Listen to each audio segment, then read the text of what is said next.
Okay, so we're going to be working with operations with algebraic vectors in R2. So we're going back to just two-dimension again, and we're going to talk about two different ways to represent vectors. Okay, and we're going to use some examples here. First of all, we're going to talk about unit values. So if you guys remember, I used the letters I and J before. Okay, and what I is, that's a J.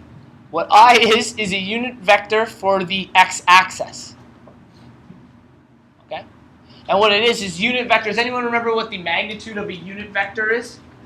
1. Okay, so the magnitude of a unit vector is 1. So in other words, when we would go to draw something like this, we have a line from the origin to the number 1. Okay, and in other words, the coordinate of that is, anyone know? The endpoint coordinate? 1 and 0, right? This represents our x and our y. Okay, and our j value is a unit vector with a magnitude, same idea, of 1, but the only difference here is our x value is 0 and our y value is 1. Okay, so that jumps up to 1 here. Let's go back to page 1 so you can see it a little better. Okay. So we have our unit vectors here.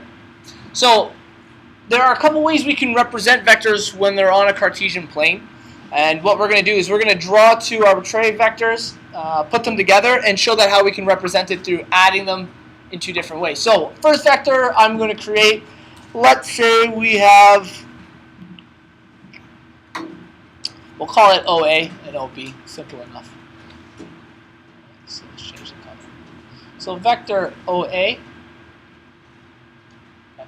it's in red, it's a little difficult to see, but O because it starts at the origin, A is, I guess, our ending point of our vector here, and this point here is at 5 and 0, okay?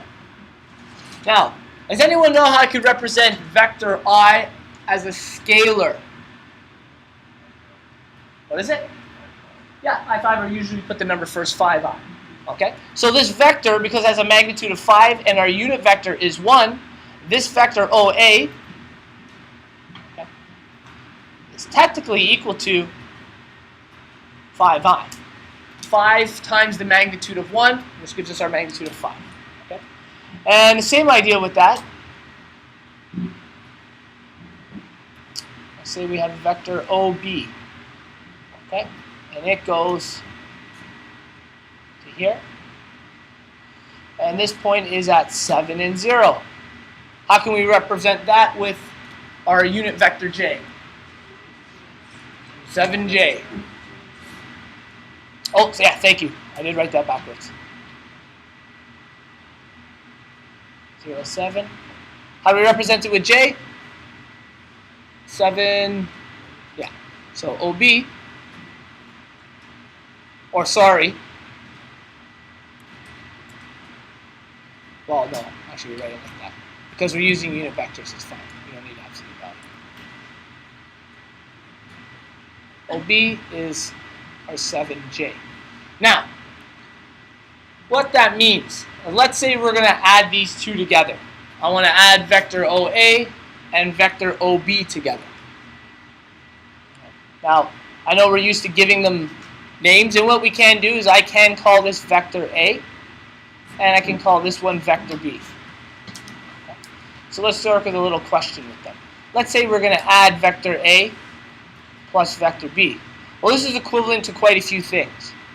That would be equivalent to OA, because we know A stands for vector OA, plus vector OB would be an equivalent of this. Okay? And then there's a couple ways we can represent this. We can also write the component parts of this. We know that OA is 5 and 0, and we're adding OB, which is 0, 7. Okay. And another way we could write it is as 5i plus 7j. Now, this one is kind of like a final answer already, because I didn't technically work with my I and j first. We jumped ahead a little. But there's a couple ways we can get to these things. And there's two forms. One of these is called representing it in component form. So we want to find a resultant vector, okay, when we add these together. And when we add these two together, let's make that into the corner. When we add A and B, we move our B over. We're at a new coordinate over here, which is going to give us a new resultant vector. We'll put it in blue. Our new resultant vector, we'll call this point C. So this new resultant vector is OC. I'm sure you love that. And the coordinate is at 5 and 7 for this new resultant vector. Okay. Now, there's a couple ways we could have gone about solving that. I'm going to show you that quickly. Now 5 and 7, it's easy to see. If they ask for the new resultant vector in component form,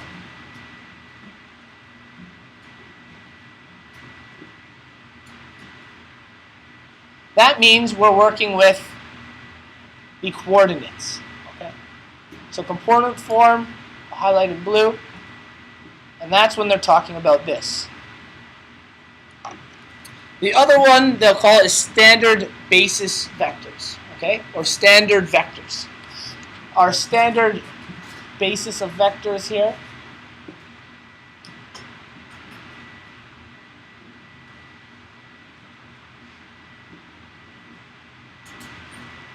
is when we talk about representing it the way we have it over here. We'll highlight that in, I don't know what green will do. I'll just turn it black. Standard basis vectors, which is essentially these guys here. Okay, now I did jump ahead with the standard basis vectors. That is essentially your final answer. We get 5i plus 7j. But in component form, what is the component form for this? Does anyone know?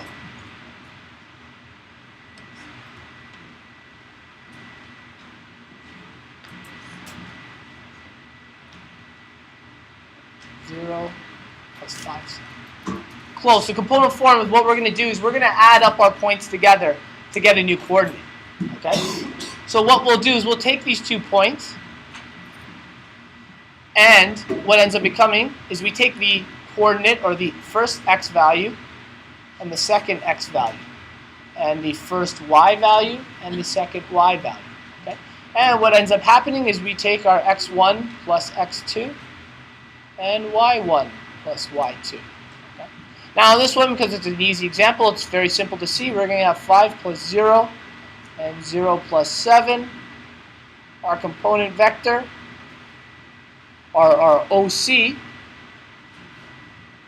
is going to be equal to 5 and 7, which is exactly what we found when we added these 2 points up and looked at it when we graphed it. And because those points are 5 and 7, that's the same, our standard basis vector, our OC, is also equal to 5i plus 7j.